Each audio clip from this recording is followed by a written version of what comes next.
Hey, welcome back to my channel. In this video, I'm gonna talk about top 5 best $3,000 full video kit. Starting at number 5. Panasonic Lumix S52. A worthy successor to one of our favorite video cameras, the Panasonic Lumix S52 improves on the S5's excellent precedent. Wieldy like its predecessor, we found it sturdy yet comfortable to handle during testing. Happily, its compact design doesn't compromise the physical controls. Like the S5, the S52 is ticketed as a hybrid, but video is where it excels. In our tests, we found its 6K/30p footage rich and detailed, with wide dynamic range. Its video chops are bolstered by 10-bit recording across almost all resolutions, plus the ability to record uncropped footage using the sensor's full 3:2 aspect ratio, useful for cropping content. The S52 is Panasonic's first mirrorless camera with phase detection AF for video. Combined with highly effective image stabilization, we found it produces sharp, stable video even when shooting handheld, although the 1.5x crop on 4K/60p video is a shame.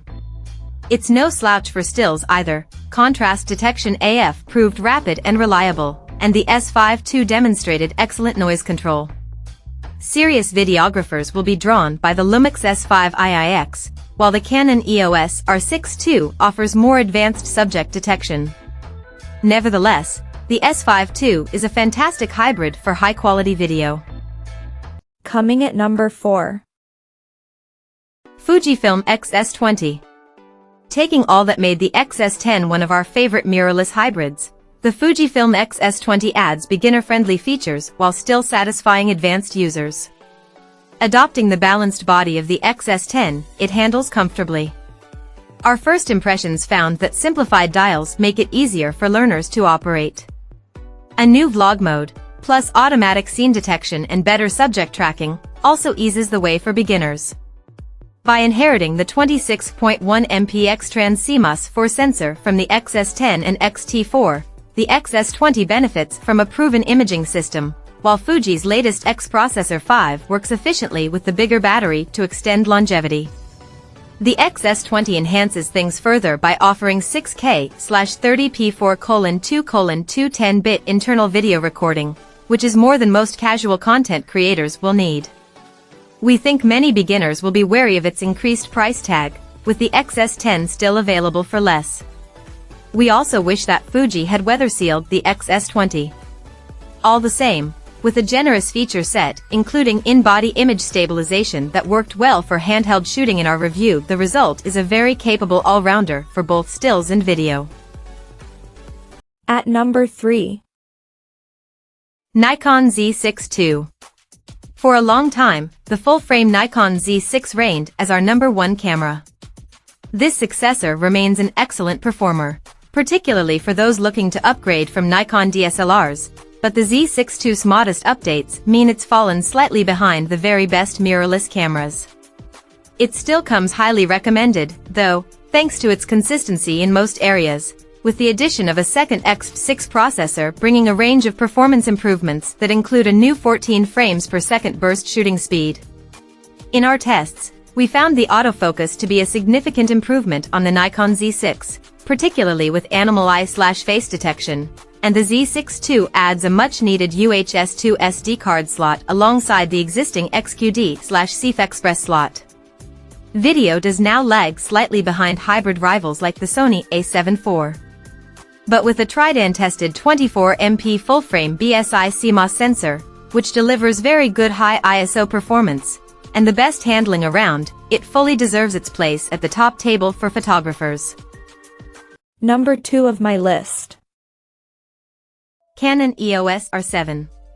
The Canon EOS R7 is like one of the camera giant's full-frame EOS R cameras, only with a smaller APS-C sensor. For the price, it's impressively powerful, particularly if you're a fan of shooting wildlife or sports scenes.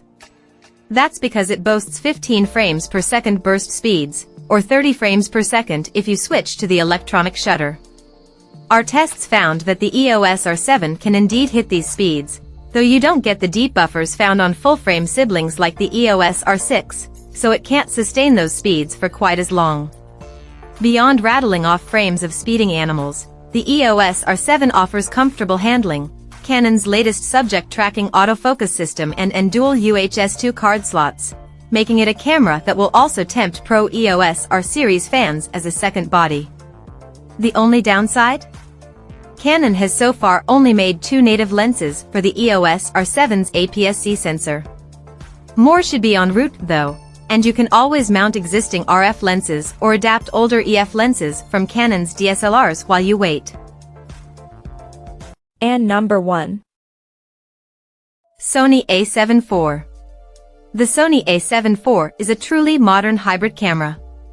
It's overkill for beginners and more expensive than its stills-focused competition, but it's also a versatile workhorse for anyone who wants to shoot a mixture of photos and video. A price bump means it no longer occupies the same entry-level price bracket as its popular predecessor, but upgrades like 10-bit video and a Bionz XR processor make it a much more powerful option. In our tests, we found the A7 IV to have class-leading autofocus skills, plus a seemingly endless buffer depth, which means the camera can almost indefinitely maintain its maximum burst speeds without any slowdown. When using a CF Express card, it swallowed 9 frames per second for over a minute, or 6 to 7 frames per second when continuously shooting RAW. The A7 IV's new 33MP full-frame sensor doesn't dramatically improve image quality over the A7 III. The higher resolution also means fairly prevalent noise above ISO 6400, and there's a heavy crop on 4K footage. But as a complete package, the Sony A7 IV is a solid all-rounder which could be the only mirrorless camera you'll ever need. Check out this video description for latest price and more informations. Thank you for watching this video. Please subscribe and stay tuned.